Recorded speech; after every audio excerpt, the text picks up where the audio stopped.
सुप्रभात प्यारे बच्चों। आज मैं आपको पढ़ाने वाली हूँ पाठ 6 तैराकी। आइए कठिन शब्द देखते हैं इसके।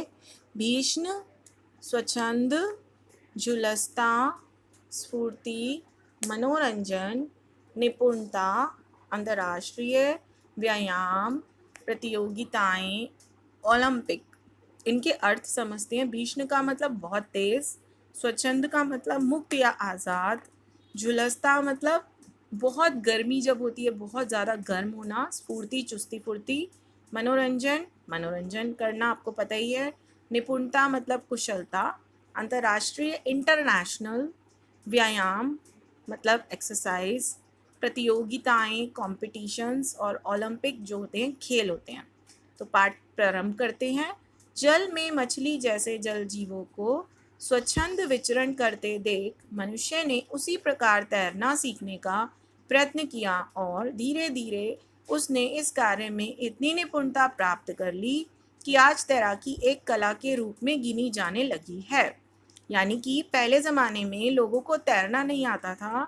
जब लोगों ने देखा कि जल में, पानी में मछलियाँ तैर रही हैं और बहुत सारे जल जीव जो जल में रहते हैं वो तैर रहे हैं, तो मनुष्य के मन में भी इच्छा जागृत हुई कि हम भी इनकी तरह तैरना सीखें। तो तब से मनुष्य ने तैरना सीखना शुरू किया और वो इतना कुशल हो गए उसमें कि आज तैराकी जो है वो एक कला के रूप में गिनी जाती है। आज करोड़ों व्यक्ति प्रतिदिन सागरों, नदियों और झीलों में तैरकर मनोविनोद करते हैं। यानी आज लोग जो हैं नदियों, सागरों, झीलों में तैरते हैं और अपना मनोरंजन करते हैं और साथ ही अपना शरीर भी स्वस्थ रखते हैं। आप सबको पता है ना, तैराकी करने से हमारे पूरे शरीर की एक्सरसाइज हो जाती है, तो हमारा शरीर भी स्वस्थ रहता है। स्वच्छ और शीतल जल में तैरना तन को स्फूर्ति ही नहीं, मन को शांति भी प्रदान करता है। अगर हम साफ पानी में, ठंडे पानी में तैरेंगे तो हमारे तन में चुस्ती फुर्ती तो आएगी ही आएगी और हमारे मन को शांति भी मिलेगी।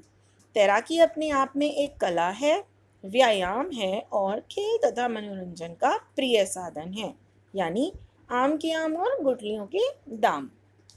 तैराकी करने से हमें बहुत फ़ायदे होते हैं। ये एक कला भी है, इससे व्यायाम भी हो जाता है, ये एक खेल का साधन भी और मनोरंजन भी हो जाता है। यानी आम के आम गुठलियों के दाम एक मुहावरा है, यानी एक चीज़ से बहुत सारे काम हो जाना। यानी हम एक ही चीज़ कर रहे हैं, तैराकी, और हमारे बहुत सारे काम हो रहे हैं। ठीक है। यदि आप तैरना जानते हैं तो नदी के किनारे खड़े होकर नाव की प्रतीक्षा करने की ज़रूरत नहीं। तैरिए, नदी पार कीजिए व अपना स्वास्थ्य भी बनाइए। मतलब अगर आपको तैरना आता है तो आपको नाव का इंतज़ार नहीं करना पड़ेगा कि आपको नदी के पार जाना है तो आप नाव का वेट करें। नहीं, आप अपने आप तैरिए, इससे आपका स्वास्थ्य भी बनेगा, साथ साथ नदी भी पार हो जाएगी। गर्मी के दिनों में तैराकी के आनंद की सीमा नहीं।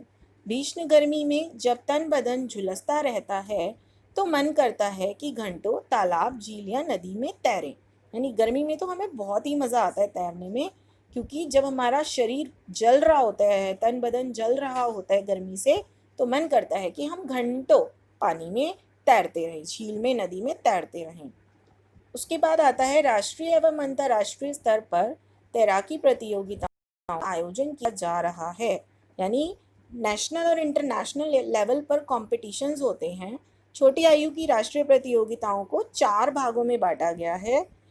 10 साल से कम, 10 से 12, 12 से 15 और 15 से 17 साल। यानी इन वर्गों में बांट दिया गया है राष्ट्रीय प्रतियोगिताओं को। इसके अतिरिक्त, इसके अलावा और भी बहुत सारे कॉम्पिटिशन्स होते हैं, जैसे 200 मीटर और 400 मीटर मेडली, 100 और 200 metre freestyle, relay diving और वाटर पोलो आदि भी तैराकी की प्रतियोगिताएं हैं। इन प्रतियोगिताओं का आयोजन ऐसे तरणताल में होता है जिसकी लंबाई 50 मीटर और चौड़ाई 21 मीटर होती है। यानी ऐसे तरणताल का मतलब होता है स्विमिंग पूल। ऐसे स्विमिंग पूल का प्रयोग होता है जिसकी लंबाई जो है वो 50 मीटर होती है और चौड़ाई 21 मीटर होती है। ताल में 8 लेन होती है। ताल का मतलब स्विमिंग पूल, पूल, उसमें 8 लाइनें होती हैं और हर एक तैराक को अपनी ही लाइन में दौड़ना पड़ता है, अपनी ही लाइन में स्विमिंग करनी होती है, तैरना पड़ता है। प्रत्येक तैराक को अपनी लेन में ही तैरना होता है। रस्सियाँ लगी हुई होती हैं, 8 रस्सियाँ लगी हुई होती हैं और एक बारी में 8 लोग जो हैं वो स्विमिंग कंपटीशन में पार्ट ले सकते हैं। आज तैराकी के 4 प्रकार प्रचलित हैं: free style, back stroke, breast stroke और बटरफ्लाई स्ट्रोक। 4 तरह की तैराकी फेमस है। ठीक है। फ्री स्टाइल स्ट्रोक यानी खुली तैराकी में तैराक पहले दाहिनी भुजा और फिर बाईं भुजा को आगे पीछे करते हुए पानी को काटते हुए अपने शरीर को आगे बढ़ाता है। यानी कि खुली तैराकी में वो दोनों हाथों को आगे पीछे करता है एक एक करके और आगे बढ़ता जाता है पानी को काटता हुआ। पीठ के बल तैरने को बैक स्ट्रोक कहते हैं और छाती के बल तैरने को ब्रेस्ट स्ट्रोक कहते हैं। ब्रेस्ट स्ट्रोक में दोनों भुजाओं का एक साथ संचालन करते हुए छाती के बल अपने शरीर को आगे बढ़ाया जाता है। और बटरफ्लाई का अर्थ है तितली। इस स्ट्रोक का ढंग तितली के उड़ने से मिलता जुलता है। अंतर्राष्ट्रीय प्रतियोगिताओं में सबसे पहले अमेरिका के मार्क स्पिट्ज का नाम लिया जाता है। यानी अगर हम इंटरनेशनल कॉम्पिटिशन्स की बात करें तो सबसे पहला नाम होता है अमेरिका के मार्क स्पिट्ज का, जिन्होंने एक ही ओलंपिक में एक साथ 7 स्वर्ण पदक प्राप्त किए। यानी एक मैच में, एक ओलंपिक स्पोर्ट्स गेम में उन्होंने एक साथ 7 गोल्ड मेडल्स लिए।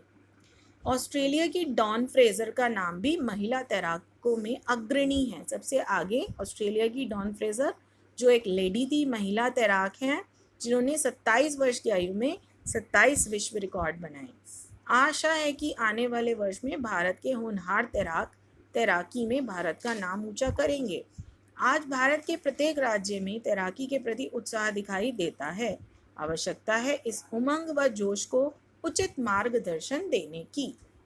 योग साधकों का तो यहाँ तक कहना है कि तैराकी सबसे अच्छा व्यायाम है। जो योग साधक हैं उनको तो ये भी कहते हैं कि तैराकी सबसे अच्छा व्यायाम है।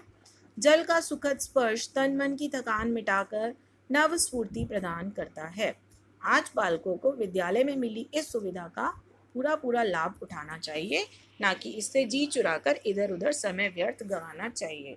इसीलिए इसे दैनिक जीवन का अनिवार्य अंग बना लेना चाहिए। यानी ये बहुत ज़रूरी है। इससे आपको कितने फ़ायदे होते हैं ये सब आपने देखे, तो हमें इसका फ़ायदा उठाना चाहिए, ना कि अपना टाइम वेस्ट करना चाहिए। तो आशा करती हूँ आपको ये पाठ समझ में आ गया होगा। धन्यवाद। आपका दिन शुभ हो।